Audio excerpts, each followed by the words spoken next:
এই ফারুকই তো সেই ফারুকই যিনি দীর্ঘ 16 বছর ফেসিবাদ মুজিববাদ আওয়ামী লীগের দালালি করে গেছে।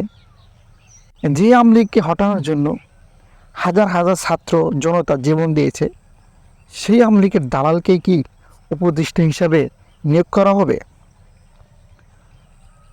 এই ফারুকই তো সেই ফারুকই যিনি আল্লামা শাহ আহমদ শফি রহমতুল্লাহ আলাইকে তেঁতুল হুজুর বলে গালি দিয়েছে এবং একই পোস্টে সমকামিতাকে প্রমোট করেছে এবং সমকামিতাকে স্বাধীন বলে ঘোষণা দিয়েছে।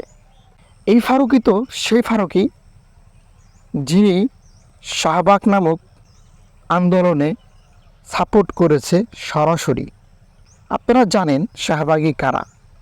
যারা 2013 সালে রাসূলুল্লাহ সাল্লাল্লাহু আলাইহি সাল্লাম আল্লাহ তাআলা রাসূল সাল্লাল্লাহু আলাইহি সাল্লামের স্ত্রীগণকে নিয়ে কটূক্তি করেছে এবং জামাত ইসলামের বিরুদ্ধে বিশাল বড় একটা বিপ্লব তৈরি করেছিল। এটাকে বিপ্লব বলা যায় না। জামাত ইসলামের বরেণ্য আলেম এবং বড় নেতাদের ফাঁসির জন্য যারা আবেদন করেছিল তারাই হচ্ছে এই শাহবাগী। তাদের পক্ষে নিরলস কাজ করে গেছে। যেই ফারুকই সমকামিতাকে প্রমোট করেছে, যেই ফারুকই শাহবাগীদেরকে সাপোর্ট করেছে, যেই ফারুকই দীর্ঘ 16 বছর ফেসিবাদ শেখ হাসিনার 5টা গোলাম ছিল, তার জন্য নিজের জীবনটুকু দিতে পারে নাই, এতটুকু হয়তো তার ব্যর্থতা। যেই ফারুকই আল্লামা আহমদ শফি রহমতুল্লাহ আলাইকে তেঁতুল হুজুর বলেছে, যেই ফারুকই জামাত ইসলামের বিরুদ্ধে যে শাহবাগীরা অবস্থান নিয়েছিল তার পক্ষে অবস্থান করেছে, সেই ফারুকই কি কখনো উপদেষ্টা হতে পারে? তাহলে এত হাজার হাজার ছাত্র কেন জীবন দিল? জীবন দেওয়ার মানে কি? জীবন দেওয়ার পরে যদি আবার সেই ফেসিবাদ হাসিনার দোসর গোলাম চাটুকাররাই যদি আবার উপদেষ্টা হয়, দেশকে চালায়, তাহলে আগেরটাই তো ভালো ছিল।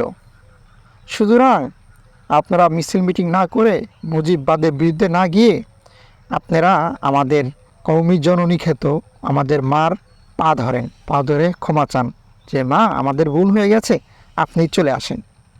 আজকে এই উপদেশটা বাড়া হয়েছে যেই ছাত্রদের রক্তের উপরে উপদেশরা ক্ষমতায় গিয়েছে, সেই ছাত্রদের সাথে পরামর্শ করা হয়নি। আরও আজব ব্যাপার, যখন ফারুকের বিরুদ্ধে যখন আন্দোলন শুরু হয় যে তাকে উপদেষ্টা থেকে বাতিল করতে হবে, সেই আন্দোলন থেকে 5 জন মাদ্রাসার তলবে আলিমকে গ্রেফতার করা হয় এবং তাদেরকে পুলিশ অনেকভাবেই চাইছে জঙ্গি হিসেবে প্রমাণ করতে। আরও আশ্চর্যের বিষয়, ছাত্র আন্দোলন, তাদের আন্দোলন করতে হয় 24 ঘন্টার, তারা একটা কর্মসূচি দিয়েছে 24 ঘন্টার ভিতরে এই ফারুকীকে পদত্যাগ করতে হবে, তাকে বাতিল করতে হবে। চিন্তা করেন, মাত্র 3 মাস যায়নি তখনই ছাত্র আন্দোলনের ছাত্রদের বিরুদ্ধে যাওয়া শুরু করেছে। এখনই যদি এদের বিরুদ্ধে অবস্থান নেওয়া হয় তাহলে ভবিষ্যতে আবার মুজিববাদ ফিরে আসবে। তাহলে এই রক্ত দেওয়া, ফেসবুকে একজন ভাইয়ের পোস্ট দেখলাম যে আমার একটা চোখ হারিয়েছে, আমার চোখটা ফিরিয়ে দেন। এই মুজিববাদকে আবার আনার জন্য আমি চোখকে শহীদ করিনি। যারা মারা গেছে, শহীদ হয়েছে, তাদের কথা না বাতিল দিলাম। এটাই হোক, ফারুকের পদত্যাগ চাই।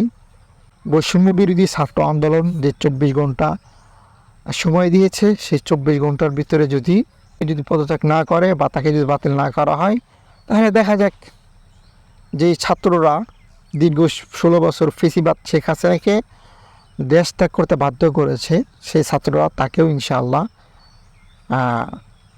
লাঞ্ছিত এবং তাকে পদত্যাগ করতে বাধ্য করবে ইনশাআল্লাহ।